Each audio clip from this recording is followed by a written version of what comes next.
Swali moja hapo kubwa ambalo sisi Mbwaduke Stars Sport Next Level tumekuwa tukilipata kutoka kwa baadhi yenu mashabiki wa mpira wa miguu ni kwamba je, hawa wachezaji wanaosajiliwa sasa katika dirisha dogo, je, kwa mujibu wa CAF watacheza katika mechi zilizobaki za hatua makundi ligi ya mabingwa barani Afrika na kombe la shirikisho barani Afrika, kwamba watakuwa na ruhusa ya kucheza? Ndio swali limekuwa likiulizwa. Sasa kwa ufupi tu jibu ni kwamba ndio watacheza, alimradi tu makocha wa klabu husika waamue hivyo, lakini pia uongozi wa klabu husika utakapofuata taratibu zote za usajili za CAF katika kipindi hiki, ili mwisho wa siku wapate ridhaa hiyo.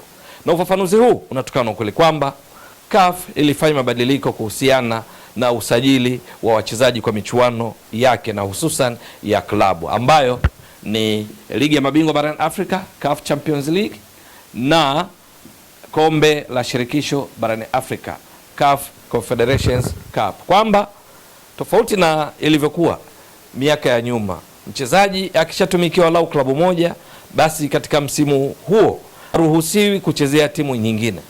Lakini CAF walifuta utaratibu huo mwanzoni mwa msimu uliopita 2024-2025, ambapo ilielezwa wazi kwamba katika mabadiliko hayo klabu sasa zina ruhusa ya kusajili mchezaji aliyekuwa tayari ameshatumikia klabu nyingine wakati wa usajili wa dirisha dogo, kwamba mchezaji mmoja anaruhusiwa kuchezea zaidi ya timu moja katika msimu huo huo husika, yani kinyume kabisa nilivyokuwa hapo kabla. Na maamuzi hayo yalichukuliwa na kamati ya utendaji ya CAF na taarifa yake kutolewa kwa umma, ambapo mwisho wa siku ilitoa nafasi kwa klabu zilizokuwa zikiwakilisha Afrika katika michuano ya kombe la dunia la FIFA kupata nguvu zaidi kwa usajili uliokuwa imara zaidi, lakini vile vile kutoa fursa kwa vipaji wachezaji ambao klabu zao zimetolewa kwenye michuano kwa mfano, lakini wana ubora wa hali ya juu kiasi cha kuvutia klabu nyingine ambazo zipo katika hatua ya makundi ya michuano ligi ya mabingwa na michuano ya kombe la shirikisho kuweza kuwapa nafasi kuwasajili.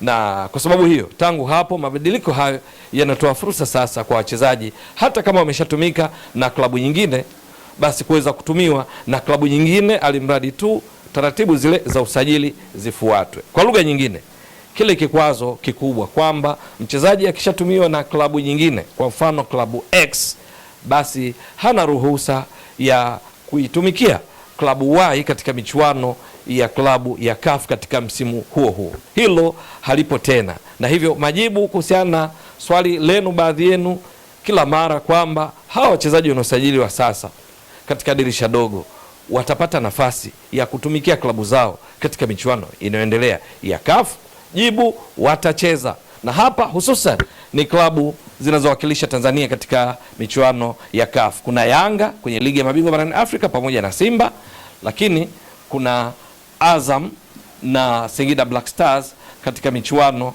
ya kombe la shirikisho barani Afrika. Hawa wote wachezaji wanaowasajili sasa wanao uwezo wa kuwatumia, alimradi tu kufuata ule utaratibu wa CAF. Na hilo linatokana na maswali hayo kuibuka katika kipindi hiki ambapo klabu zimekuwa busy katika kufanya usajili wakati wa dirisha dogo ili kuimarisha vikosi vyao. Kwa lugha nyingine, wachezaji kama Alan Okello aliyetambulishwa Yanga, lakini wachezaji kama Mohamed Damaro Kamara aliyetambulishwa Yanga, na wachezaji wengine katika klabu ya Simba, klabu ya Azam, klabu ya Singida Black Stars, watakapofuata taratibu katika kipindi hiki cha usajili wa dirisha dogo, nao watapata fursa ya kuzitumikia klabu zao kwenye michuano inaendelea ya hatua ya makundi klabu ya CAF, kwa maana ligi ya mabingwa na pia kombe la shirikisho. Maana Azam na Singida Black Stars zipo kwenye hatua ya makundi kombe la shirikisho, Simba na Yanga zipo kwenye hatua ya makundi ligi ya mabingwa barani Afrika. Hakuna shaka yoyote hata kama mchezaji ameshatumika kwingine. Mfano, inafahamika wazi, Mohamed Damaro Kamara alikuwa Singida Black Stars. Kwenye michuano ya kombe la shirikisho alishaichezea Singida Black Stars, ikiwamo mechi waliocheza dhidi ya CR Belouizdad na kupoteza kwa mabao mawili kwa sifuri. Yeye alikuwa ni miongoni mwa wale waliocheza katika kikosi cha Singida Black Stars kwenye mchezo huo. Ingekuwa kwa taratibu za zamani za CAF, Mohamed Damaro Kamara baada ya kutua Yanga, maana yake asingepata nafasi tena ya kushiriki michuano ya klabu ya CAF, kwa sababu angekuwa amepoteza sifa ya kuichezea timu yake mpya. Nadhani nimeeleweka vizuri kwamba alishachezea Singida Black Stars, akitolewa na timu nyingine hawezi kucheza tena katika msimu husika, labda kwenye msimu unaofuata. Lakini kwa taratibu za sasa, Mohamed Damaro Kamara, Yanga wakihitaji kumtumia kwenye michuano ya CAF ni rahisi sana. Wanawasilisha jina lake, wanafuata utaratibu katika kipindi hiki cha usajili wa dirisha dogo, anaweza kuitumikia Yanga vizuri sana. Katika mechi zao zilizobaki za hatua makundi ligi ya mabingwa barani Afrika kwenye kundi lao la B, Yanga itacheza back to back na Al Ahli ya Misri kati ya tarehe 23 na tarehe 30 mwezi huu. Lakini pia wana mechi dhidi ya FAR Rabat ya Morocco itakayocheza kule Morocco, wana mechi dhidi ya JS Kabylie itakayochezwa nchini. Hizo mechi zote Mohamed Damaro Kamara na mchezaji yeyote aliyesajiliwa na Yanga katika kipindi hiki cha usajili wa dirisha dogo na jina lake kuwasilishwa CAF kwa wakati, anao uwezo wa kuitumikia Yanga. Vivyo hivyo kwa wanamsimbazi Simba, kwa mfano kama wanamsajili Chimbukuso Salima, yule mchezaji nyota kutoka Malawi wanaohusishwa naye, au Ndongani Samba Onel, kama wanamsajili kutoka katika klabu ya Asante Kotoko kule nchini Ghana, na wachezaji wengine wote wawe wameshachezea timu mbalimbali kwenye michuano ya CAF msimu huu ama wajachezea, wakisajiliwa halafu taratibu zikafuatwa za usajili kwa kipindi hicho ainishwa na CAF, wanao uwezo kuitumikia Simba. Lakini vivyo hivyo kwa Azam na Singida Black Stars. Sasa kwa ukumbusha tu, katika ratiba ya usajili msimu huu wa CAF ilieleza wazi kwamba kuna madirisha 4 ya kipindi cha usajili, na katika hayo lilopo sasa ndio la 4 na ndio la mwisho. Utaratibu uko vipi? Kwa mujibu wa CAF tangazo lake, usajili wa kwanza ulihusisha ile tunasema first preliminary round. Ile raundi ya kwanza ya awali ilikuwa ni preliminary round, ile ya kwanza kabisa.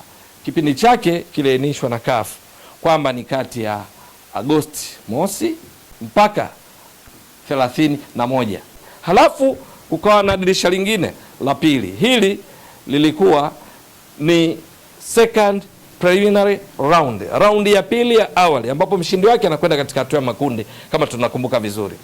Nayo kipindi chake hii ya second preliminary round ni Septemba mosi mpaka Septemba 30 kwa mujibu wa tangazo la CAF, ilikuwa 2025.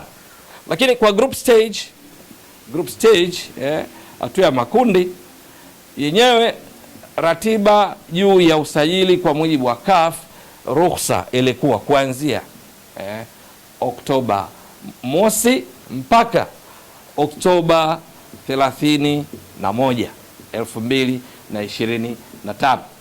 Lakini kuanzia hatua ya mtoano mpaka fainali, kwa lugha nyingine robo fainali, nusu fainali mpaka fainali, usajili wake unaruhusiwa kuanzia Januari mosi mpaka Januari 31, 2026. Kwa lugha nyingine, sasa hivi tupo katika kipindi hiki cha usajili wa dirisha la 4 la CAF ambalo ndio la mwisho. Sasa kwa hivi sasa kipindi tulichopo ni ruksa kwa Yanga, Simba, Singida Black Stars, Azam kuboresha zaidi vikosi vyao kwa kusajili wachezaji wanaoona kana kwamba wanaendana na mahitaji ya mabenchi yao ya ufundi ili kufanya vizuri kwenye mechi zilizobaki. Timu zote zimeshacheza mechi 2 katika hatua ya makundi.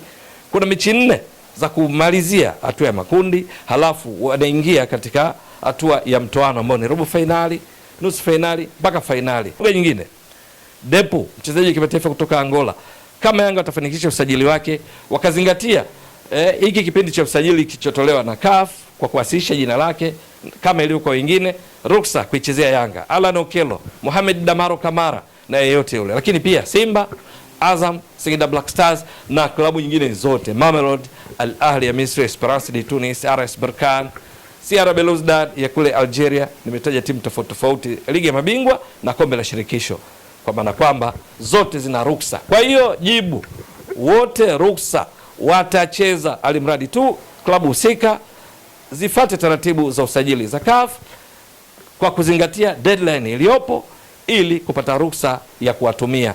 Hakuna hofu yoyote, maana ni maboresho ya kanuni za usajili za CAF, tofauti kabisa na miaka ya nyuma ambapo mchezaji alikuwa haruhusiwi kucheza zaidi ya klabu moja katika msimu mmoja.